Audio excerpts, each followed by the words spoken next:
Você pode procurar pelo verso 12.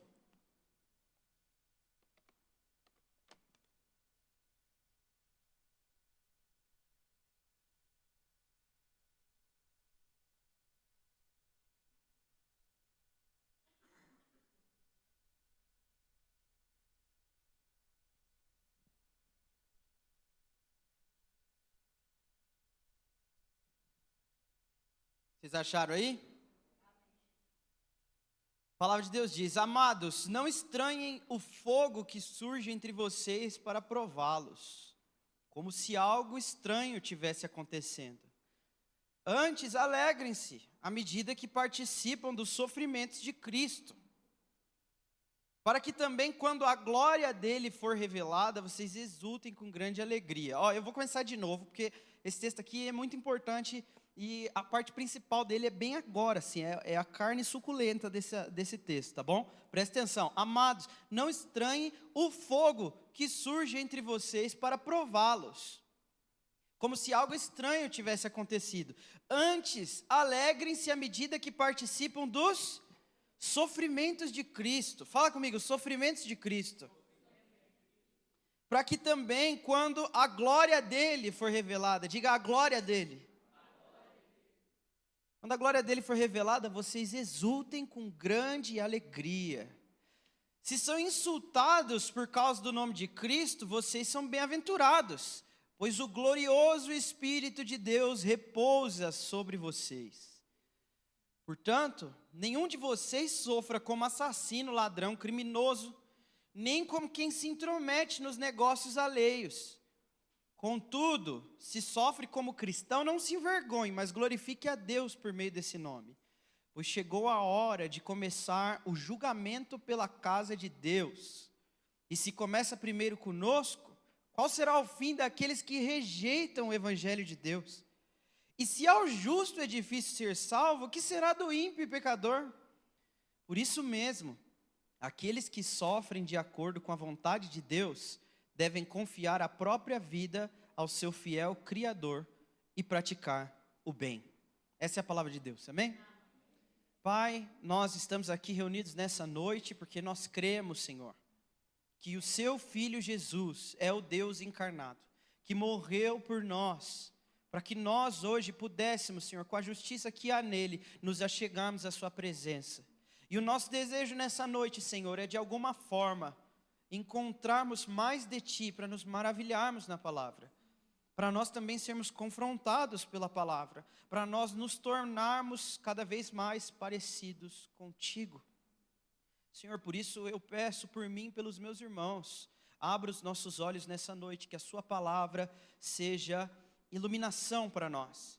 Senhor, que apesar de mim, o Senhor possa tocar os meus irmãos por meio da sua palavra, e que nós saiamos daqui, Senhor, transformados, que a sua palavra venha criar raízes profundas, para que sejam gerados frutos, e frutos que permaneçam. Esse é o nosso desejo, em nome de Jesus, amém. Amém, irmãos? Esse texto aqui é bom demais, porque Pedro fala para a gente sobre sofrimento e glória, e tem pelo menos algumas coisas aqui nesse pequeno trecho que a gente consegue notar direto do que Pedro está falando. Eu listei pelo menos 4 que ficam nítidos aqui. Primeiro, tem 2 elementos que parecem ser importantíssimos para Pedro nesse texto, ok? E que a gente não costuma tratar como uma das coisas mais importantes para o Evangelho. Por exemplo, essas 2 palavras que eu pedi para vocês frisarem comigo, repetirem comigo, são sofrimento e glória, né? Não é o tipo de coisa que a gente costuma pensar quando está pensando no Evangelho direto. Na verdade, por sofrer, a gente pensa no sofrer de Cristo e naquilo que Ele sofreu na cruz. Mas na verdade, para Pedro, esse sofrimento de Cristo é mais do que um episódio no passado, é uma coisa para se participar. Imagina que Pedro está entregando um convite na sua mão. E esse convite é para entrar em um lugar que está tendo um evento importante. E o nome desse evento é os sofrimentos de Cristo. Pedro está falando, participa disso. Por que você não se inscreve para os sofrimentos de Cristo? Ele começa já falando para a gente não estranhar. Quando alguém fala não estranha, você começa a estranhar, não é verdade? Por exemplo, você entra na casa de alguém e a pessoa fala, não repara a bagunça. Olha, eu não ia reparar, mas agora que você disse, me ressaltou aos olhos, né? Geralmente, quando a gente fala não estranha, é porque nós estamos estranhando, ou vamos estranhar. E Pedro está falando assim, não estranhe o fogo que vai surgir no meio de vocês. Os pentecostais já vibram. Fogo? Aí ele fala, mas não estranha como se fosse uma coisa acontecendo. Às vezes o fogo é estranho mesmo. Não é disso que ele está falando. É um fogo que traz sofrimento. Pedro está falando, não estranha se sofrer. Mas aí ele vai e liga isso a um segundo elemento importantíssimo. Ele diz, para que também quando a glória dele for revelada, vocês exultem com grande alegria. Existem duas coisas muito importantes nesse trecho para Pedro, que para ele são âmago da vivência do Evangelho. É algo assim, muito importante, está no núcleo. Sofrimento e glória. Segunda coisa, para Pedro, sofrimento é algo muito específico, não é qualquer sofrimento. Pedro não está falando sobre qualquer coisa ruim que acontece no seu dia. Pedro não está dizendo assim, olha, não estranha se o pneu do seu carro furar, se fundir o motor, se, sei lá, alagar a sua casa. Pedro não está falando de coisas aleatórias que podem acontecer. Pedro está falando de um sofrimento específico. Sofrer como, ele mesmo diz no texto, sofrer como cristão. Antes dele dizer sofrer como cristão, ele vai listar algumas coisas que podem levar você a sofrer se você praticar. Por exemplo, ele fala, não é para sofrer como assassino, ladrão e criminoso. E ele termina falando ainda, ou como quem é intrometido. Ser intrometido vai te causar sofrimento, meu irmão. Pedro está falando, não é desse tipo de sofrimento que eu estou falando. Porque se você cometer erros, se você estiver vivendo uma vida desleixada no que diz respeito à justiça, sofrimento vai vir sobre você. E não olhe para esse sofrimento como se fosse algo que está gerando alguma coisa boa, que está gerando expectativa de glória, não. Pedro esclarece que sofrer pelo sofrer não carrega nada em si mesmo, mas o sofrimento causado pelo estilo de vida de Cristo. E por último, Pedro diz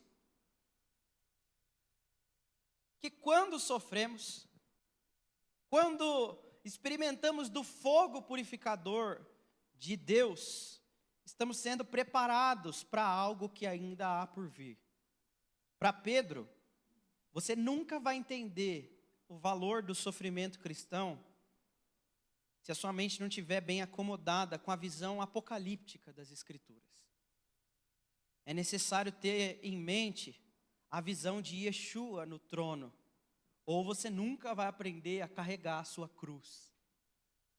Enquanto sua mente não estiver alinhada com a visão do trono de Yeshua, carregar a sua cruz vai ser só uma lembrança das palavras de Jesus, uma lembrança vazia. Eu quero chamar a atenção para vocês sobre esses dois pilares e um nome que nós poderíamos dar para o que Pedro está falando, para o Evangelho de Jesus. Pedro está nos apresentando o Evangelho que é cruciforme, mas também apocalíptico. O Evangelho cruciforme e apocalíptico. Ele tem forma de cruz. O Evangelho vai te levar a sofrimento, meus irmãos, mas também vai te levar a uma visão de fim, que é redentora a partir de já.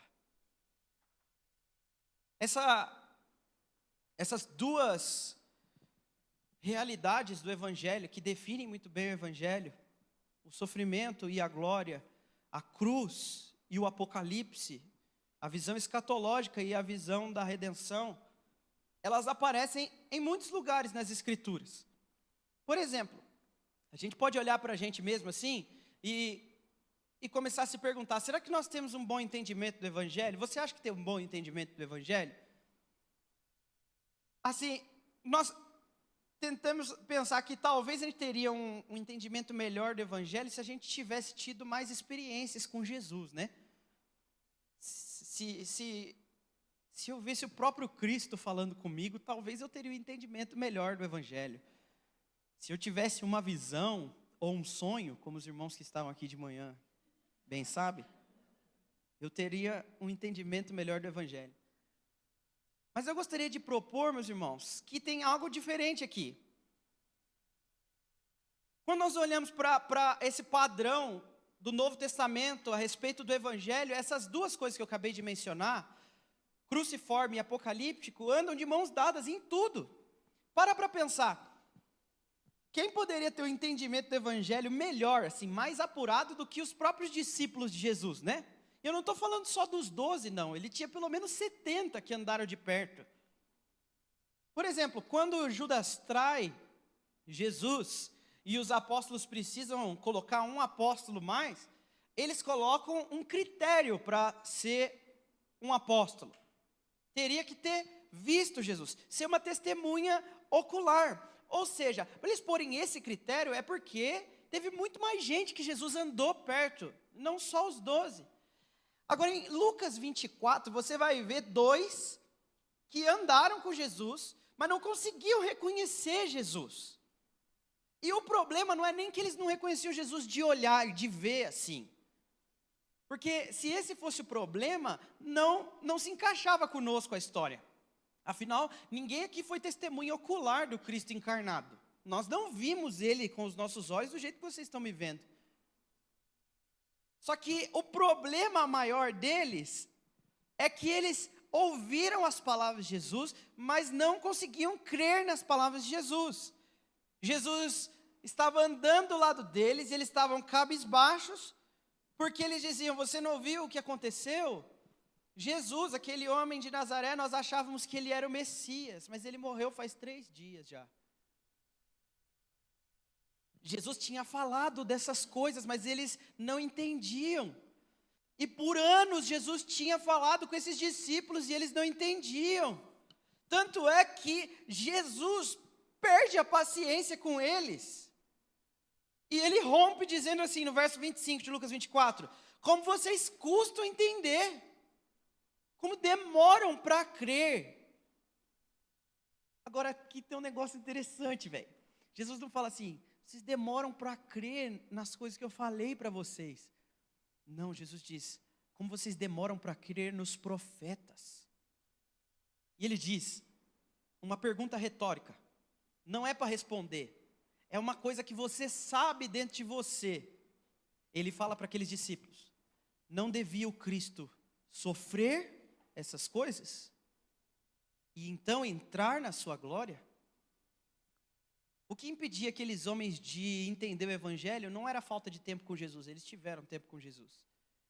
O que impedia aqueles homens de crer no Evangelho não era nem mesmo falta de testemunhar milagres ou coisas que ajudam a mente incrédula a acreditar em algo maior. Não. O que impedia esses homens de crer no Evangelho era a visão correta do Evangelho.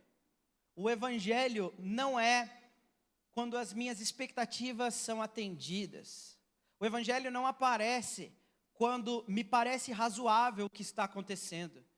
O Evangelho tem uma forma, ele é cruciforme. E ele tem uma ponta, ele é apocalíptico. Nós estamos vivendo num tempo em que as coisas são tudo invertidas. As verdades parecem mais líquidas do que nunca. Tudo está mudando, toda hora. As pessoas acordam acreditando que são de um jeito, no outro acordam pensando que são um bicho. Tem gente que olha e não consegue se enxergar como aquilo que é. E tem gente que olha para um animal e diz: eu me identifico com ele. Bizarro, esse é o nosso tempo. Nós vivemos num tempo onde até mesmo o que nós no passado, por mais divergentes que fossem as visões políticas, elas eram mais estáveis e a gente conseguia até entender o que um lado falava e o que o outro falava. Hoje é tudo muito líquido, não é mesmo? Esse é um diagnóstico da sociedade. Mas o ponto é que isso tem entrado para dentro da igreja. Meus irmãos, é muito fácil que as pessoas acreditem que o evangelho é mais uma verdade líquida que eu moldo a mim mesmo. Então, as pessoas estão ouvindo aquilo que agrada a elas e trocando pela verdade de Deus, como Paulo disse que aconteceria nos últimos dias. E aqui dentro, você pode ouvir a palavra aqui e ter pessoas que pregam as escrituras aqui, mas isso não é suficiente. Sabe, ninguém é discipulado daqui para baixo. Ninguém aprende realidade só de ouvir um homem, uma mulher vir aqui com um microfone e falar as coisas. Tem uma realidade que precisa ser vivida mais do que falada. E a realidade do evangelho bíblico é cruciforme e apocalíptica. Não é assim que ficou cruciforme e apocalíptica por causa do movimento tal, do avivamento tal. Não, meus irmãos. Desde os profetas, como Jesus disse, eles já especificavam: o Cristo haveria de sofrer para que pudesse entrar na sua glória. Eu vi um padre esses dias falando uma coisa muito simples. E ele falava, era uma missa, eu acho, e ele dizia assim: irmãos, o nosso Senhor Jesus Cristo, antes de ser exaltado em glória, passou por sofrimento.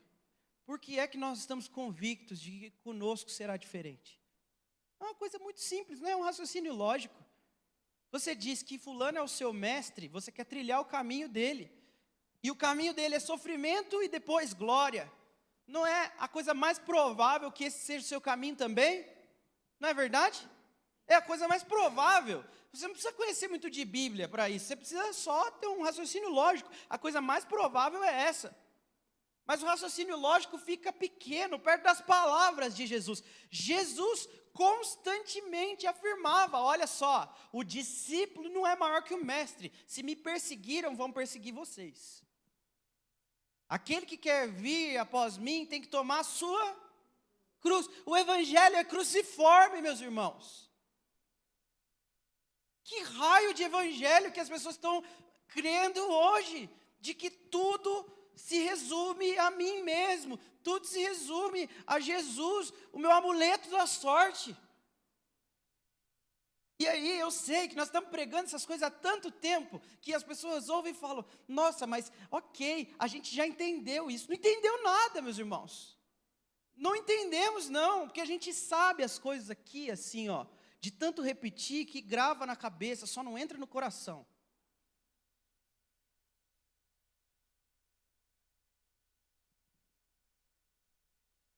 Quando você lê Jesus falando que você vai carregar uma cruz, quando você lê Jesus falando que você vai ser perseguido, o sentimento que você tem, você consegue mesmo ouvir esses falsos profetas que estão dizendo por aí, que é isso, que eu me recuso a ficar repetindo de novo as mesmas palavras. Mas quando você lê essas passagens, você tem a impressão de que Jesus está pregando um conforto nessa era para os seus discípulos? Quando você ouve Jesus dizendo assim: bem-aventurados os que choram. Quando você ouve Jesus dizendo: bem-aventurados os pobres de espírito. Quando você ouve Jesus falar essas coisas, você consegue mesmo olhar e pensar que o que Jesus está criando nessa era é uma realidade confortável para os seus discípulos? A gente pode chamar do que quiser, só não pode chamar de cristianismo isso. E aí vem um ponto, meus irmãos, que é diagnóstico para nós. Pensa comigo, se o resultado que nós temos é diferente de um resultado dos discípulos de Cristo, tem alguma coisa errada, não é verdade? Quando o resultado está errado, tem alguma coisa na conta que não está batendo, não é? Não é não? Vocês estão com sono, meus irmãos? É porque a escola bíblica hoje, vocês acordaram mais cedo? Ó, imagina um contador, tá bom? Um contador está prestando serviço para uma empresa. E aí ele percebe que tem incoerências nos relatórios financeiros. Ok? Um contador. Todo mundo está comigo? Está entendendo? Ok? Ele vê que os números não estão batendo com as movimentações e com o valor em caixa. Aí só tem duas possibilidades aqui, tá bom? Ou alguém calculou errado, ok? Alguém calculou errado, essa é uma possibilidade. Os valores não estão batendo porque o cálculo está errado. Ou então, alguém está com falta de informações, está faltando informações. E é por isso que os cálculos também não estão chegando onde deviam chegar. Agora, vocês concordam comigo que seria muito, como posso dizer, muita tolice do contador olhar para a inconsistência, para a incoerência dos números e dizer assim, esses números estão me atrapalhando, eles não estão chegando no valor que devia chegar. Isso é tolice, não é verdade? Isso faz algum sentido? Ele ficar culpando os números? Culpa desses números, toda vez estou fazendo as contas e eles não chegam onde tem que chegar. Não faz sentido nenhum. Ninguém em sã consciência olha para um resultado incoerente e culpa os números. Tem algo errado do lado de cada equação. Tem algo que não está batendo. São os valores que estão errados e não os números. Os números são os números. A matemática é a matemática. É perfeito, não tem o que fazer. É o que é sólido, não tem como ter nada líquido ali. Agora, o que está acontecendo é a mesma coisa com a gente. Nós lemos a Escritura e nós vemos as pessoas exultando no sofrimento, dizendo, não estranhe o fogo, o sofrimento virá. É bom que nós sejamos provados, é bom que nós possamos crescer, é bom que nós carreguemos a nossa cruz, que nós sejamos pobres de espírito, tenhamos lágrimas nos olhos, é bom que nessa era nós passemos por sofrimento. E aí nós olhamos para cá e nós pregamos o oposto, cremos no oposto. Nós cremos que só tem Deus na coisa quando tudo dá certo. Que se Deus deixou eu tocar, cheirar, sentir, que eu sou o centro do coração de Deus, que o propósito de Deus é te fazer rico, é tipo o oposto do resultado bíblico. A culpa está no quê? Tem algum valor nessa equação que está no lugar errado. Se nós chegamos em um resultado diferente, é porque estamos fazendo coisas diferentes. Ou a gente está torcendo as Escrituras para elas se encaixar no nosso estilo de vida, ou nem torcendo nós estamos tão cegos para as Escrituras, que a gente vive sem perceber o quanto a gente está distante da verdade bíblica. A gente lê os apóstolos sofrendo, sendo mártires, e aí nós pensamos assim, não, isso era para aquele tempo, isso era para aquele momento, não para hoje, sabe? Isso não se encaixa na minha vida. Meus irmãos, eu sei que essa mensagem é chata pra caramba. Só que eu tenho uma missão com o Senhor, eu preciso anunciar o Santo Evangelho para que os descrentes descubram que são descrentes. Para que os falsos crentes entendam que não são crentes. Então, alguém que se diga arauto do Senhor, não vai se sentir desconfortável quando uma palavra não parecer ter tanta conexão com o público. Ele vai se sentir desconfortável quando houver conexão em uma inverdade. É por isso que aquele contador que está vendo incoerências precisa chegar ao dono daquela empresa ou aos responsáveis pela parte financeira e dizer, as coisas não estão batendo, está errado, vocês têm que arrumar, antes que venha quem? O leão, né? E é tão parecido, né? Porque é melhor vocês consertarem a vida de vocês, irmãos, antes que chegue o leão.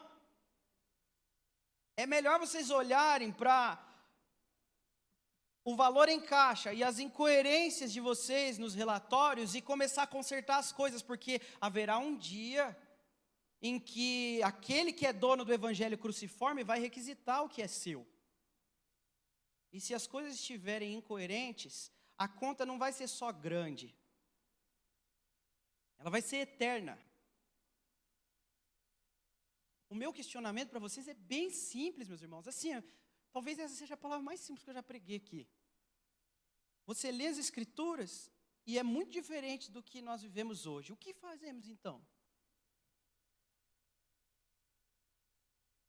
Nós sentamos e só falamos, pois é.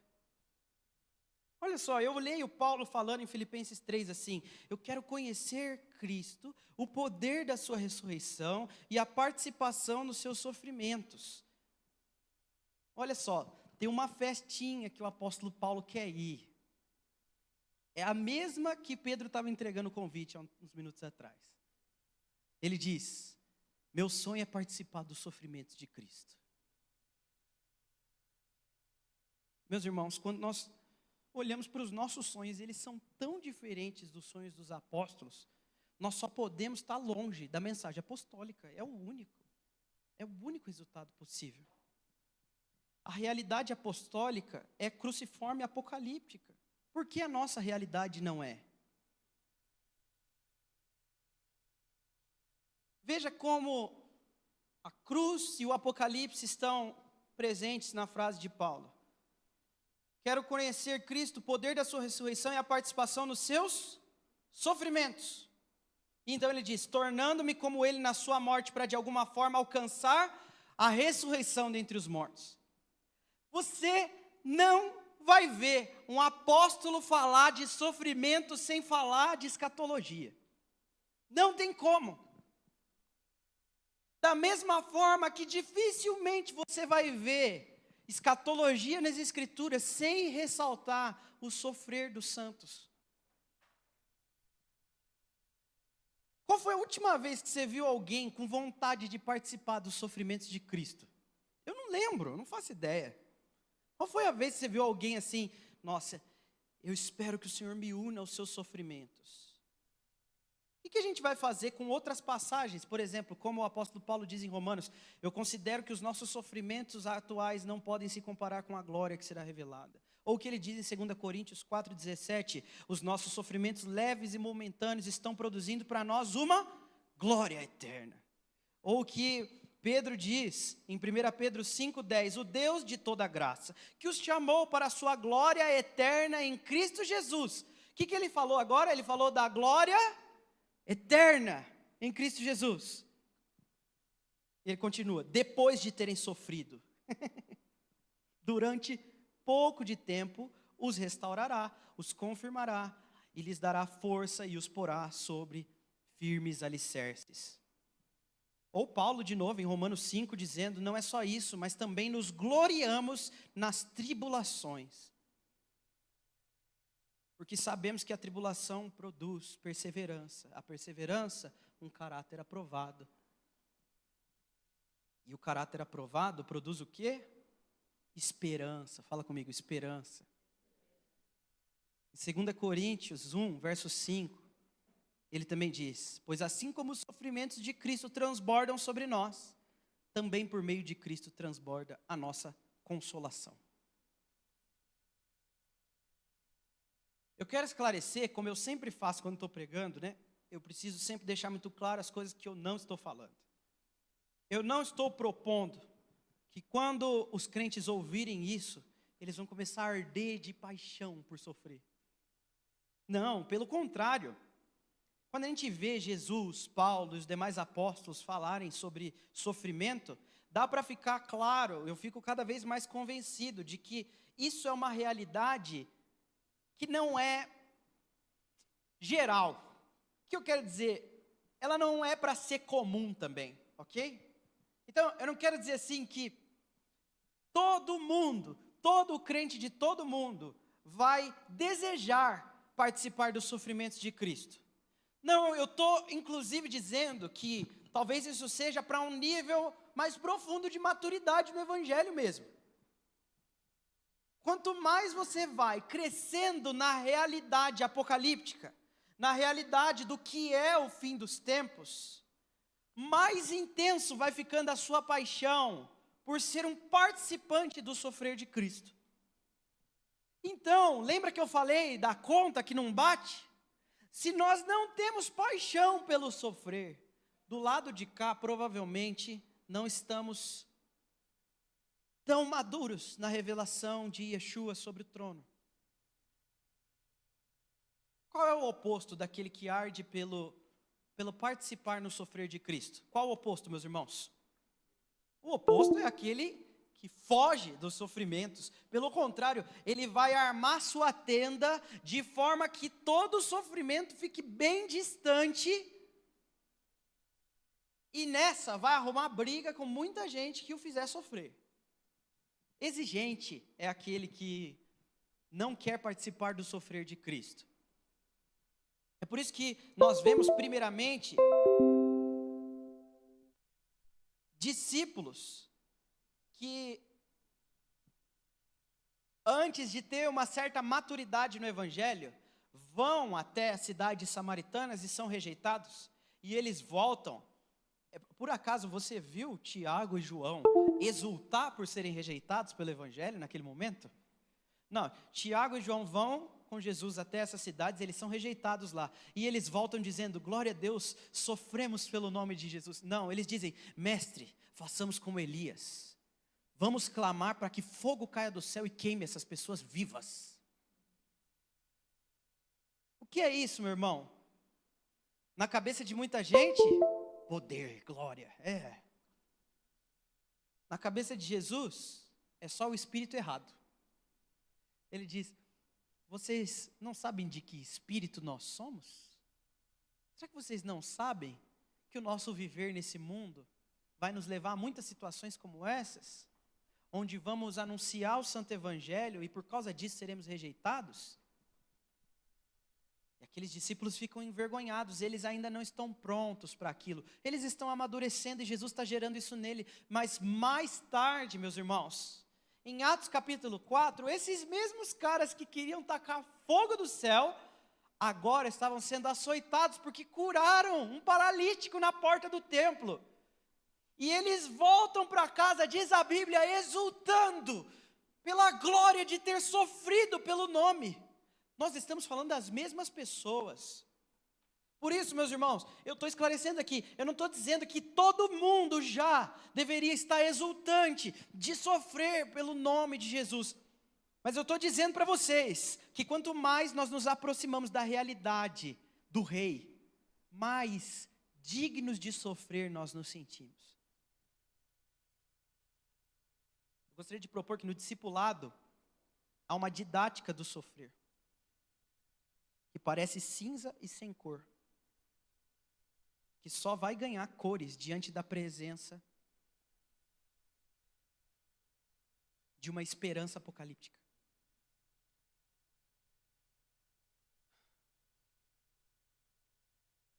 Evangelho, baita evangelho sem graça esse, em que nós somos sofredores. Baita evangelho cinza, que não tem cor.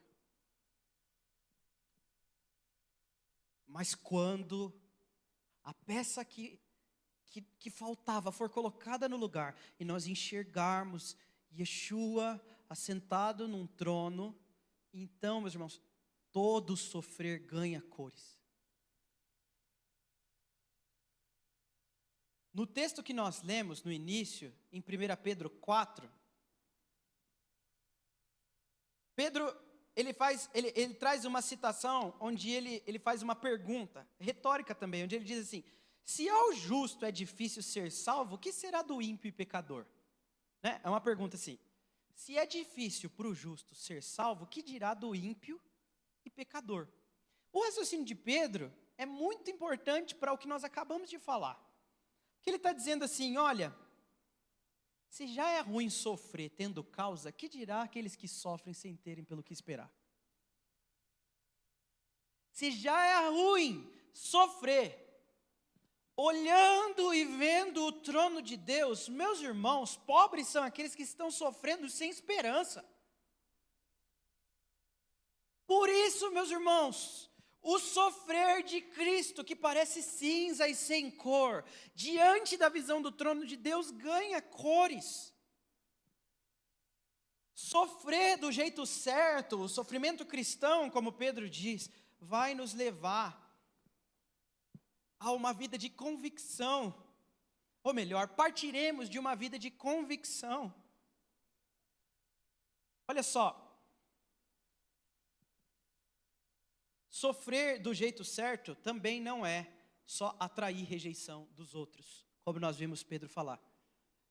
Não adianta você ser um assassino e aí sofrer pelo que fez e dizer, estou sofrendo, mas isso vai me trazer glória. Não adianta você ser um ladrão e sofrer pelo que fez e dizer, estou sofrendo, mas isso me trará glória.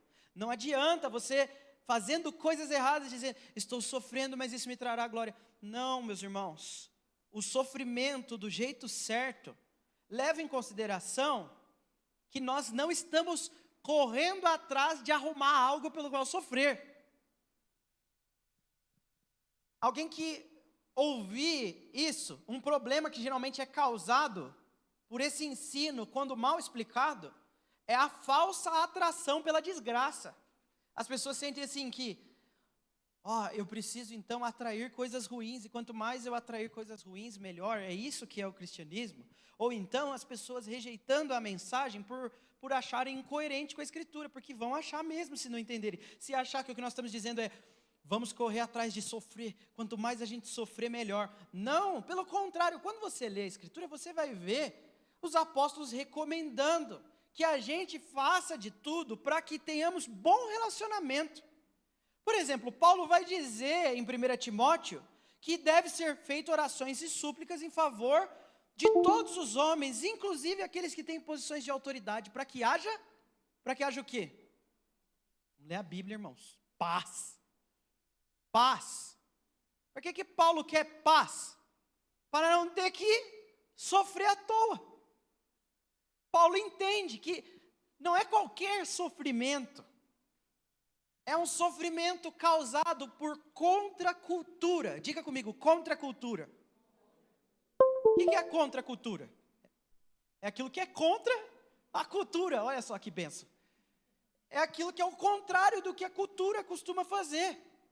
Então, há uma cultura mundana que, quando nós agimos de maneira contrária, costuma trazer rejeição. É a partir daí que o sofrimento cristão ganha verdadeiro significado. Por exemplo, há um jeito simples de viver aqui. Se alguém fez mal para você, o normal é que você ou faça mal para essa pessoa também, para retribuir, ou de alguma forma deseje coisas ruins para ela. E as melhores filosofias que nos afastam disso não são enraizadas naquilo que o Evangelho diz. Porque você vai ver descrentes dizerem, não, você não precisa retribuir o mal. Pelo contrário, isso faz mal para você, deixa ir. No final das contas, por melhor que seja, vai evitar algumas confusões, o centro disso ainda sou eu. Isso me faz mal, eu deixo ir porque me faz mal. Mas Jesus fala umas coisas estranhas, diferentes. Ele diz assim, olha, se alguém te der um tapa na cara, o que você faz? Revide o mais rápido possível. Não. Ele diz, vira outra face. Aí nós olhamos para isso, crentes. Nós olhamos para isso e falamos, não, mas não é bem assim.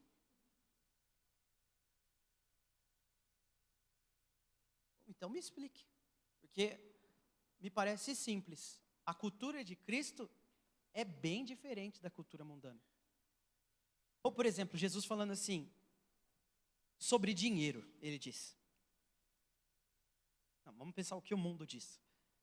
Acumule o máximo de dinheiro, faça os melhores investimentos possíveis, consiga acumular o máximo de dinheiro possível para que você tenha mais conforto e tal. Isso é bom, não é bom? É bom, a gente quer conseguir. Eu não estou falando só de administração, estou falando de correr atrás de dinheiro por ter dinheiro. Isso é louvável ao mundo. Jesus diz assim, não acumulem tesouros. Outra passagem que a gente vai dizer, não, mas não é bem assim.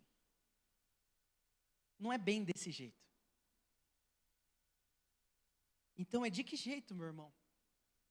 Ou você se coloca numa posição de discípulo para ouvir o mestre e parar de ser discípulo chato e ouvir o mestre dizer, ou então, meu amigo,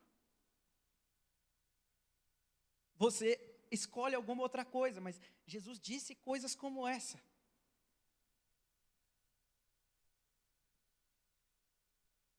E isso abrange muitas outras áreas. Por exemplo, política, que todo mundo quer se matar por isso.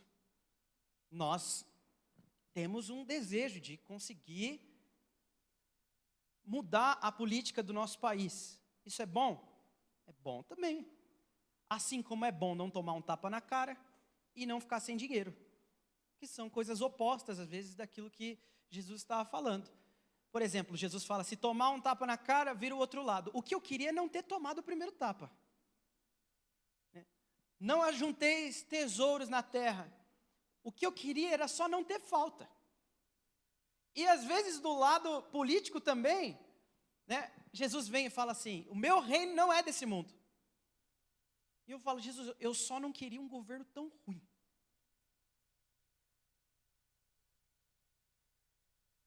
As palavras de Jesus às vezes ficam difíceis, porque nós tentamos fazer um meio de cultura, onde nós pegamos o melhor da Escritura e o melhor do mundo, e tentamos, num emaranhado aqui, trazer alguma coisa que nós dizemos, olha, vejam, não é tão ruim assim. Não, meus irmãos, é bem forma de cruz, e a cruz, ela não é bonita, ela é feia, é difícil. A vida de cruz, ela é o que é cruciforme. Veja, abra a Bíblia comigo, em 1 Coríntios 6, meus irmãos. 1 Coríntios 6.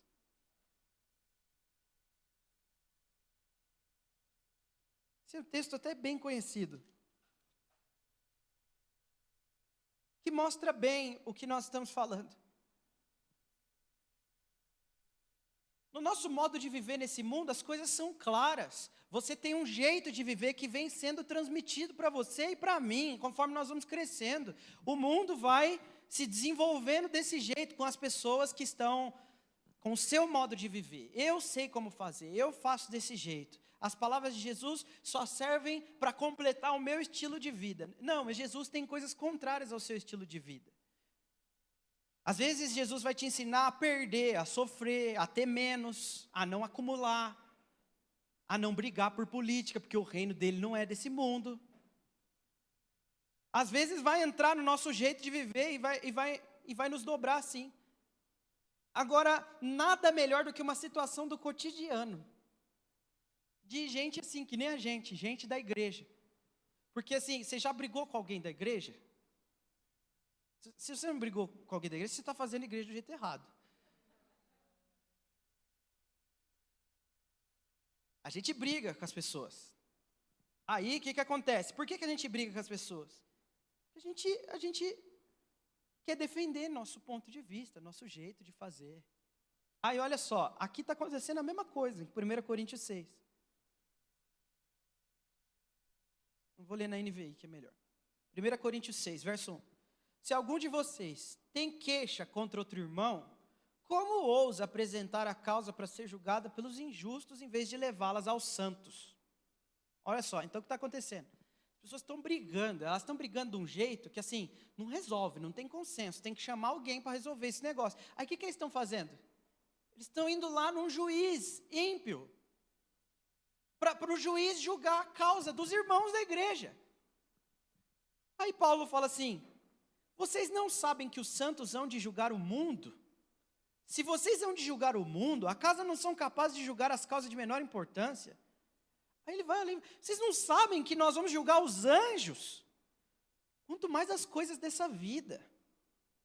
Portanto, quando vocês têm questões relativas às coisas dessa vida, nomeiem juízes, os que são rejeitados nas questões relativas... Portanto, quando vocês têm questões relativas às coisas dessa vida, nomeiem juízes os que são rejeitados nas questões relativas aos valores da igreja. Digo isso para envergonhá-los. Acaso não há entre vocês alguém suficientemente sábio para julgar uma causa entre irmãos? Em vez disso, porém, um irmão vai ao tribunal contra outro irmão, e isso diante de descrentes. Até aqui, a gente já vai ver. Mas olha só, o que Paulo está falando aqui? De uma coisa vergonhosa. Paulo está dizendo, nós fazemos parte da cultura cristã. O reino de Deus tem um jeito de viver. Mas vocês que se dizem do reino de Deus, vão aos homens do reino desse mundo, como se eles soubessem como resolver questões pessoais de vocês. Eu sei que aqui é um caso específico, mas a gente pode trazer para o nosso estilo de vida. Basicamente, isso aqui se encaixa em muitas situações. Paulo estaria dizendo, por que você está se aconselhando com o descrente do seu trabalho? Por que você está perguntando para quem nem é crente como que se faz para viver? Vocês não sabem que nós herdaremos o reino de Deus? Nós estamos aqui para viver segundo esses valores que são contraculturais. Mas vocês estão querendo ouvir o que os descrentes fazem. Isso se encaixa também em coisas mais simples da vida. Porque vocês estão vivendo iguais descrentes. Vocês não sabem que são cidadãos de um reino vindouro? Porque não vivem segundo esse reino, mas estão se amoldando, que não dá nem para saber quem é crente e quem não é. Tem um livro muito legal, vocês já leram, chama A Revolução dos Bichos, de George Orwell. É muito interessante que no final desse livro tem um episódio, você vai ter que ler o livro para entender, é um livro bem gostoso de ler, você pode pesquisar e ler depois, não é um livro cristão, tá? Mas no final tem um episódio em que George Orwell chega e diz assim, contando a história, né? Que os porcos já estavam sentados na mesa com os homens. E ele diz, olha, já não dava nem para saber quem era porco e quem era homem. Eu fico pensando que nós às vezes começamos muito bem na nossa revolução cristã, sabe? Se converteu e parece um revolucionário, vai mudar o mundo. E agora, depois de alguns anos, quando se senta à mesa, não dá nem para saber quem é o crente e o descrente. Eu não estou falando de falar palavrão, beber, fumar, trair a esposa.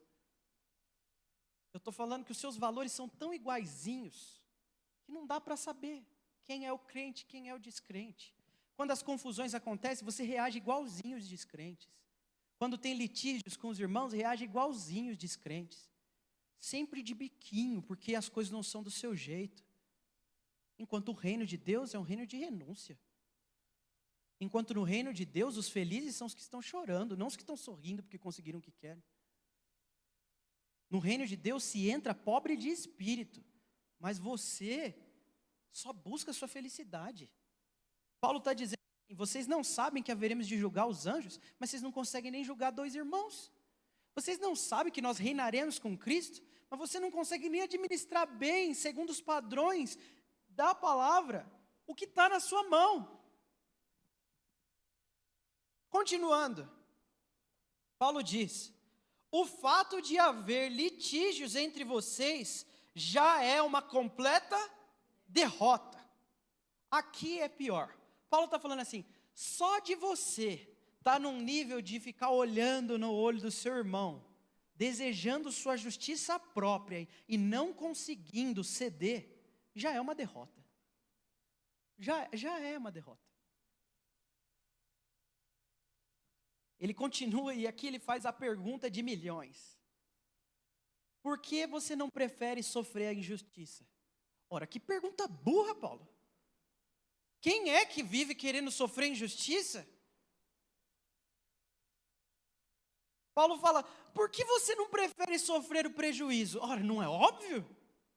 Porque o nome é prejuízo. Em vez disso, vocês mesmos causam injustiças e prejuízos, e isso contra irmãos. Vocês não sabem que os injustos não herdarão o reino de Deus? Ora, para Paulo, uma coisa tão simples como uma desavença com o irmão na igreja era a oportunidade perfeita para as duas realidades do evangelho aparecer. Cruciforme, escolher o prejuízo, levar o sofrimento. E apocalíptico, julgamos com justiça, porque herdaremos o reino de Deus. Vitor, como viver o evangelho então? Viver o evangelho é viver cruciforme e apocalíptico. Uma coisa está ligada à outra. Paulo pergunta, por que não preferem sofrer a injustiça? Eu respondo, Paulo, porque eles não viram. Eles não estão esperando pelo reino. Eles não estão esperando por uma recompensa. Por que não preferem sofrer o prejuízo? Porque todo o lucro que eles veem é para essa vida. Porque o evangelho cruciforme nos espanta. Porque ele também não é apocalíptico. Isso não se trata, meus irmãos, da gente viver como tolos, ou procurando por investimentos em que sairemos no prejuízo. Não é sair procurando aí, onde é que eu posso pôr o meu dinheiro para perder todo ele? Eu sei dizer, mas não posso falar. Não é disso que nós estamos falando.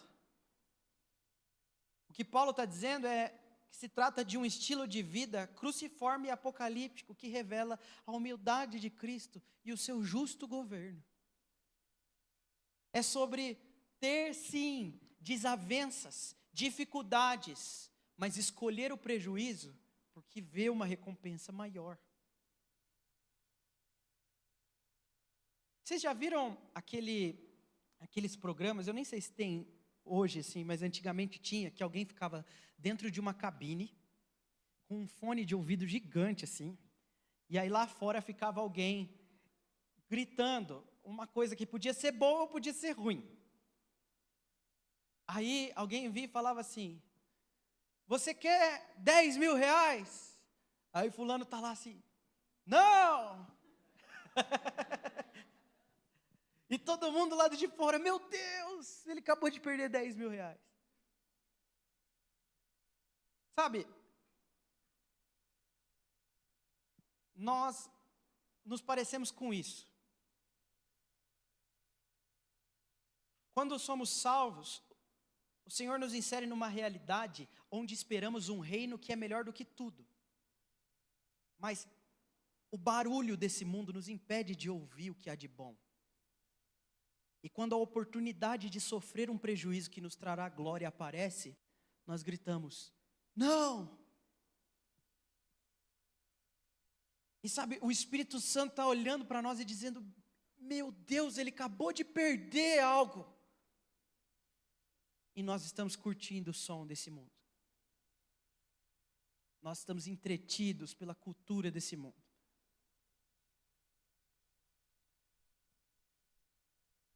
Glória a Deus. E aí eu quero encerrar fazendo uma pergunta.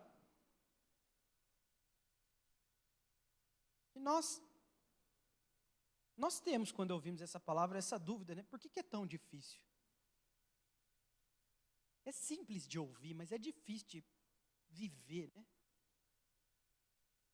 O Super Combo diz na música Piloto Automático, fácil de falar, difícil fazer. Por que é tão difícil? De maneira simples, meus irmãos, a resposta mais simples para nós, porque muitas vezes a nossa escatologia reserva um trono lindo para Jesus quando Ele voltar, mas não o deixa nos governar agora.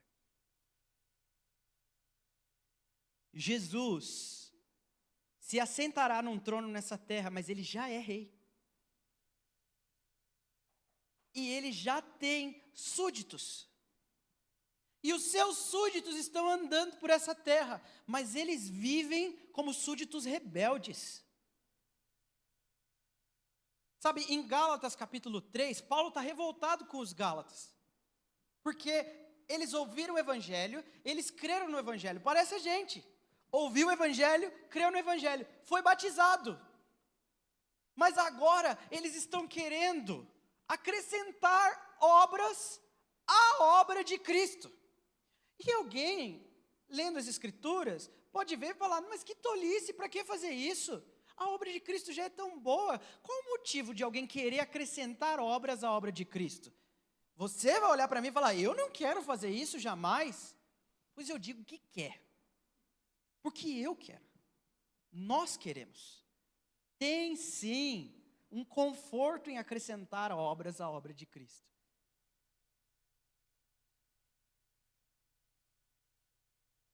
Quando nós fomos salvos pela graça, crendo no Filho de Deus, isso nos alcançou, sabendo que isso não vem de nós, é um dom de Deus, para que ninguém se glorie pelas suas obras.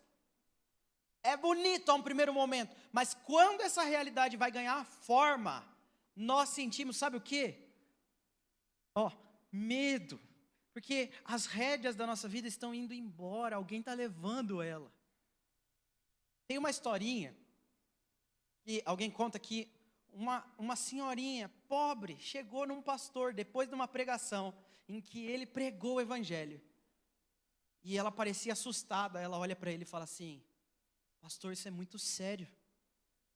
Se eu tivesse contribuído para algo na minha salvação, eu estava mais tranquila. Mas ao perceber que Cristo de fato fez tudo, me dei conta de que não há nada em mim que Ele não possa ter. Por que é tão difícil viver o evangelho cruciforme apocalíptico? Porque no trono que Cristo devia se assentar, nós não nos levantamos. Nós o aceitamos para a salvação, mas para o reinado somos nós quem reinamos nessa vida. É difícil. Por que alguém gostaria de acrescentar obras à obra de Cristo? Porque se for só a obra de Cristo, não tem nada de mim que Ele não possa ter. Ele vai me dizer, filho, comece a aprender a levar o prejuízo nessa vida. Para de ficar lutando pela sua própria reputação e faz o que eu estou falando. E eu vou dizer, Jesus, calma aí, porque, olha, um dia o Senhor vai reinar nessa terra, mas aqui nessa vida, eu tenho que resolver os meus B.O. Porque se eu fizer, ninguém faz por mim. E esse é o meu jeito de fazer. E sabe, o Senhor me salvou e me amou do meu jeito, não é? Eu sou assim. Tolo. Entenda, o senhorio de Cristo na minha vida está diretamente ligado ao meu entendimento do Evangelho. Quanto mais você vê, quando você vê um cristão que luta demais pelos seus direitos, que está muito engajado em construir seu próprio império, esse cristão é muito imaturo.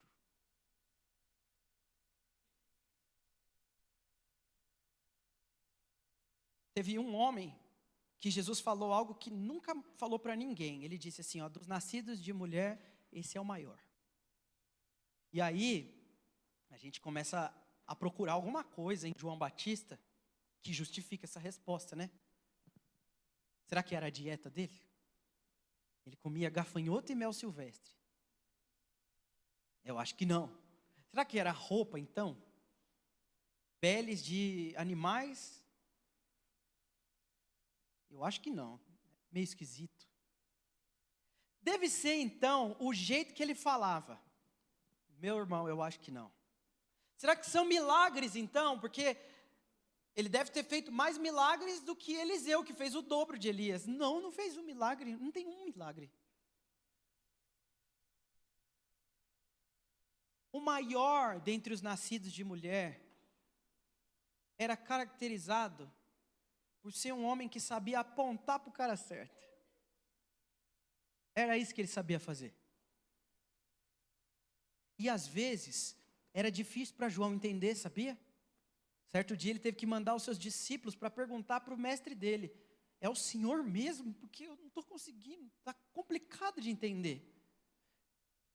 Eu venho por aí anunciando aquele que vem libertar a todos e acabo preso. A resposta de Jesus podia ser bem mais confortável.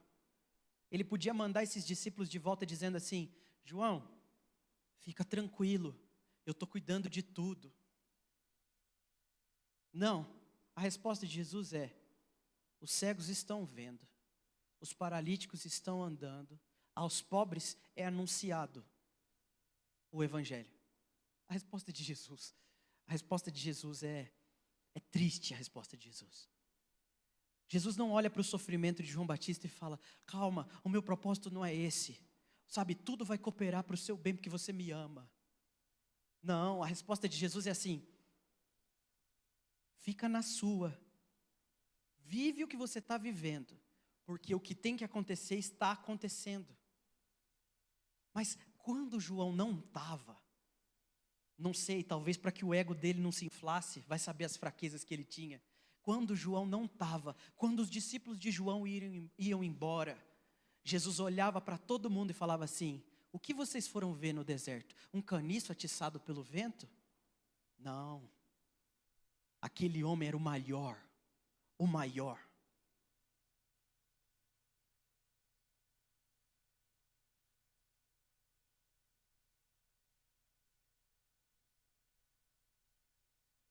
Romanos 14 diz: nenhum de nós vive apenas para si mesmo. Nenhum de nós morre apenas para si. Se vivemos, vivemos para o Senhor. Se morremos, morremos para o Senhor. De sorte que quer vivamos ou quer morramos, somos do Senhor. Aqui está alguém que entendeu o que é o evangelho cruciforme e apocalíptico.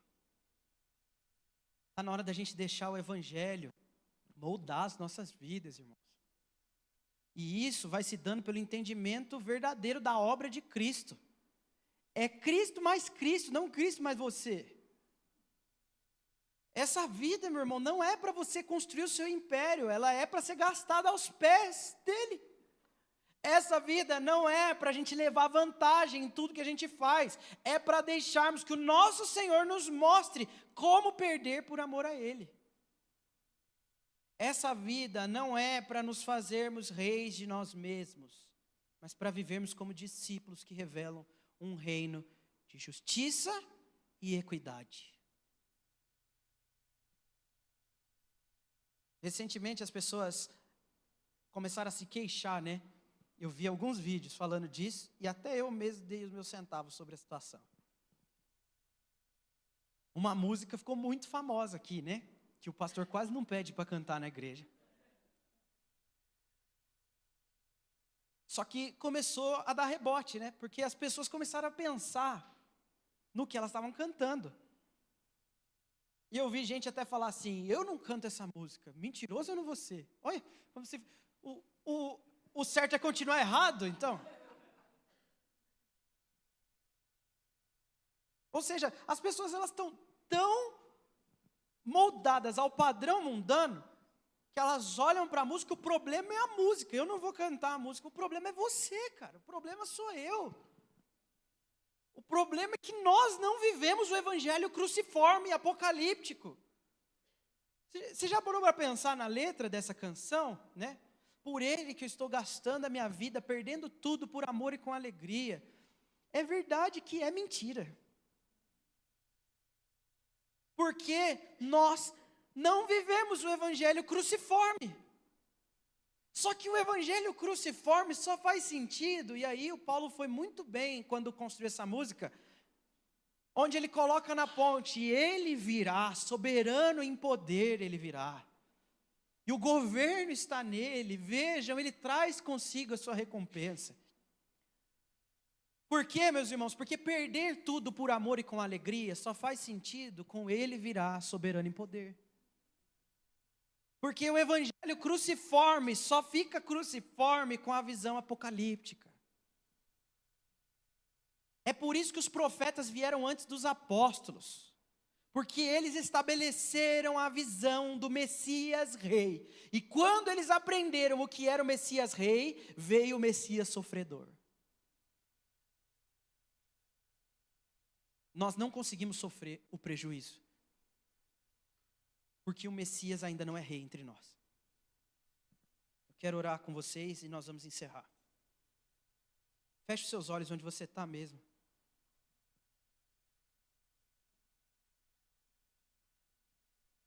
Pai, graças te damos pela sua misericórdia, pela sua graça, porque o Senhor nos chamou para a sua maravilhosa luz. Senhor, o seu evangelho, ele é perfeito, Senhor, e eu não tenho o direito de me envergonhar dele, porque ele é seu, e ele é poder para salvar o que crê. Senhor, nós queremos ser uma casa que se alegra no simples evangelho, no evangelho cruciforme, no evangelho apocalíptico. Nós queremos ser uma casa, Senhor, com as lentes bem limpas, com olhos voltados para um trono bem alto, sublime, onde Yeshua se assenta. Para que então, Senhor, nessas coisas que parecem épicas e distantes, que elas gerem em nós um coração humilde para coisas simples, como pensar mais no nosso irmão do que em nós mesmos. Para que essa visão épica e que parece muito distante da nossa realidade, possa gerar em nós um coração que vive segundo os padrões desse reino e não desse mundo. Senhor, para que essa visão do Senhor assentado num trono possa gerar no nosso coração um coração submisso, que ouve os seus servos, e não um coração rebelde e cheio de justiça própria. Ó Senhor, gera em nós um coração que pode sim sofrer o prejuízo com alegria, porque o que está esperando não é uma recompensa nessa vida apenas. Senhor, nos ajuda, Pai, na nossa falta de fé, Senhor, porque por mais que nós creiamos na palavra de Deus, a nossa fé ainda é tão pequena, Senhor, tão pequena. Senhor, nos ajuda, Pai. Nos ajuda, Senhor, a pôr os olhos em Ti. E com os olhos em Ti, Senhor, responder nesse mundo em amor. Senhor, o seu servo, o apóstolo Paulo, escreveu que o fim da noite se aproxima. E de fato, Senhor, estamos vivendo os últimos dias. Mas, Senhor, o que nós precisamos é vestir vestes de luz. Nos ajuda, Senhor, nessa cidade aqui, em Mogi das Cruzes, nos ajuda, Senhor, a andarmos por aí com vestes de luz. Nos livra, Senhor, de sentarmos nas mesas das pessoas e ninguém conseguir reconhecer os valores do seu reino em nós. Pelo contrário, Senhor, nós queremos viver os valores do seu reino, mesmo que sejam tão contraculturais que soframos perseguição, para que assim possamos nos alegrar na glória que há em sofrer pelo seu nome, Senhor.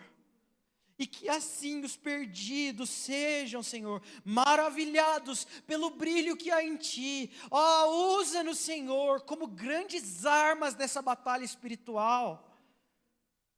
Para que em nós, nas nossas vestes, haja o brilho resplandecente do Filho, que cure toda a cegueira que o Deus desse século tem levado, Senhor. Para que a nossa cidade seja impactada mais do que por shows, por salões lotados, Senhor.